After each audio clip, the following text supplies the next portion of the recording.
2023, 345.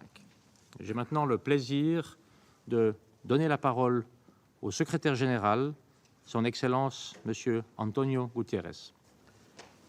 Monsieur le Président Berset, Excellences, Mesdames et Messieurs, je remercie le gouvernement suisse d'avoir organisé ce débat important et la présidente Spoljaric ainsi que Aïchatou Monkalia de se joindre à nous.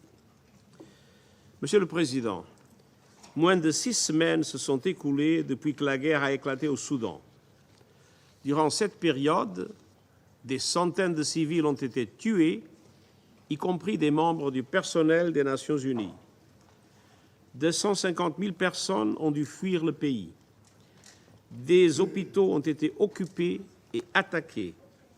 Le prix des marchandises aurait quadruplé dans certaines régions du pays et des entrepôts d'aide humanitaire ont été massivement pillés. Aussi terrible soit-elle, cette réalité est loin d'être unique en son genre. Mon rapport sur la protection des civils en période de conflit armé en 2022 montre que la guerre détruit des vies dans le monde entier. Les armes explosives continuent de faire des ravages, notamment dans les villes. L'an dernier, 94% des victimes qu'elles ont faites dans les zones peuplées étaient des civils. Celles et ceux qui ont pu fuir les combats l'ont fait en nombre record.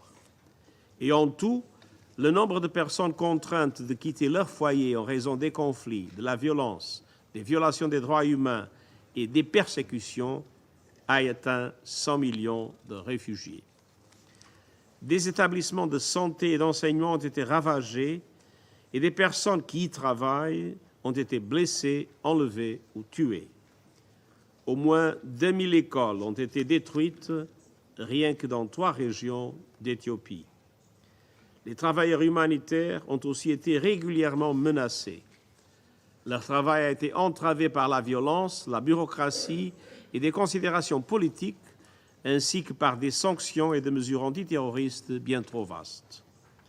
En Afghanistan, l'interdiction faite aux femmes par les autorités de travailler dans le secteur de l'aide humanitaire met en danger la vie des femmes et des filles. Mr. President, war means hunger. Armed conflict is a key factor driving food insecurity around the world. Last year, more than 117 million people faced acute hunger primarily because of war and insecurity. And this is an outrage. Damage to critical infrastructure hampers food production, blocks distribution, and deprives people of safe water. Syria now has 40% less drinking water than at the start of the conflict. Fighters destroy crops and steal livestock. Explosives contaminate fertile land. Markets cannot function and prices rocket. Russia's invasion of Ukraine has contributed to the rise in the price of food, energy, and fertilizer globally, with terrible effects for the world's poorest. And when conflict combines with the climate crisis, harvests shrink and people go hungry. I saw this for myself during my recent visit to Somalia. After years of war, Somalis have been going through their worst drought in decades. An estimated 43,000 people died as a result of 2022 alone, half of them children, and millions have been forced from their homes. Mr. President, there has been action over the past year to alleviate the impact of conflict on civilians. Some parties to conflicts have taken steps to protect children, allow humanitarians to gain access to those in need, and more. My newly appointed Famine Prevention and Response Coordinator is leading a system-wide response to rising food insecurity. And our action agenda on internal displacement outlines a plan to respond to the record number of displaced persons and prevent further crises. The Black Sea Initiative and Memorandum of Understanding to promote Russian food and fertilizers to global markets help to stabilize markets, bringing down prices and ease the food crisis. Ukraine has been able to export over 30 million metric tons of food. That includes life-saving grain transported by the World Food Programme to support humanitarian operations in Afghanistan, Ethiopia, Kenya, Somalia, and Yemen.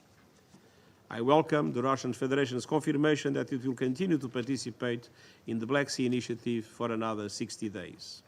But outstanding issues remain, and representatives of Russia, Ukraine, Turkey, and the United Nations will keep discussing them.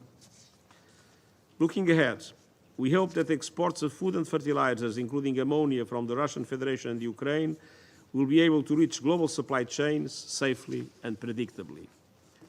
This is foreseen in both the Black Sea Initiative and the Memorandum of Understanding, the implementation of which the United Nations is fully committed to support.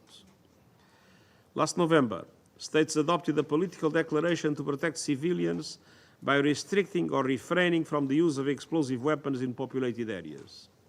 I urge all states to join and turn the declaration into meaningful action.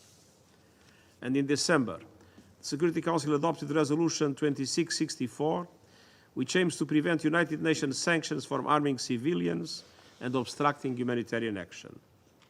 I urge all states to implement it and to exclude humanitarian and medical activities from their own counterterrorism and sanctions measures. Mr. President, these modest steps are welcome, but the terrible truth is that the world is failing to live up to its commitments to protect civilians, commitments enshrined in international humanitarian law. The Geneva Conventions of 1949 and their additional protocols are the cornerstone of that legal framework. And I pay tribute to the work of the International Committee of the Red Cross, the guardian of those treaties. You meet danger and brutality with bravery, compassion, and humanity, and you will always have my full support. The ICRC's role is unique. It has a mandate to respond, and that mandate must be respected by every government, every armed group, and every fighter. Mr. President, we must never lose sight of the meaning and purpose of international humanitarian law. It is the difference between life and death, between restraint and anarchy, between losing ourselves in horror and retaining our humanity. But law overlooked is law undermined. We need action and accountability to ensure it is respected, and that depends on political will. Peace is the best form of protection. We must intensify our efforts to prevent conflict, protect civilians, preserve peace, and find political solutions to war.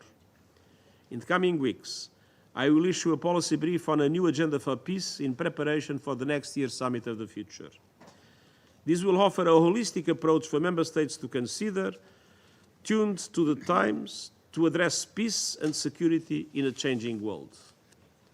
Where war continues, all countries must comply with international humanitarian law, and members of the Council have a particular responsibility. Governments should incorporate international humanitarian law into national laws and military rules and training. Humanitarians must be assured against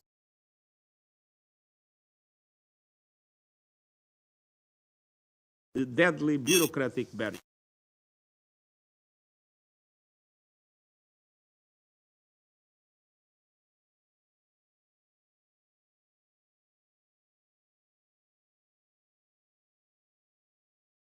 Influence over warring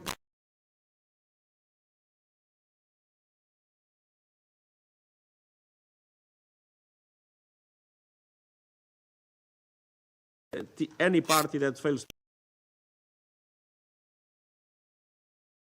commit war crimes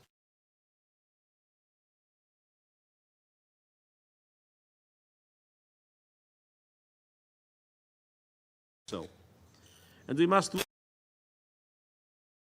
of armed conflict and hunger, addressing the underlying causes of hunger by strengthening vulnerable countries' economies, honoring commitments to support countries on the front lines of the climate crisis, and increasing